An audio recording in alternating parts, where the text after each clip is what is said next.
Manipur THOKLIBA IRANG ASI THIJINNABA SHEMKHIBA member AHUMNA SHABA JUDICIAL Inquiry Commission na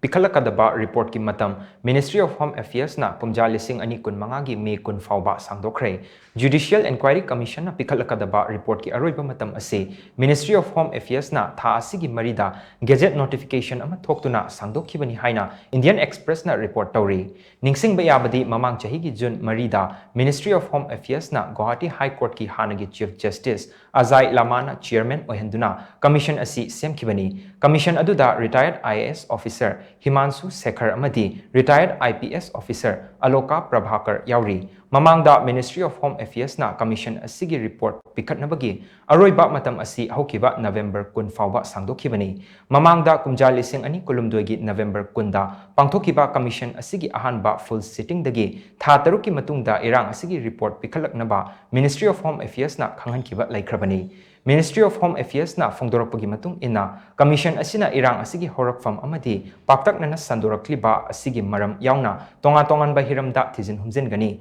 masigi mathakta irang asi chawthorakliba asida state authority gi maikaidagi kari asoiba laikhibagi haibadugi matangdasu kupna thijingani haina ministry asina makhatana phongdorakli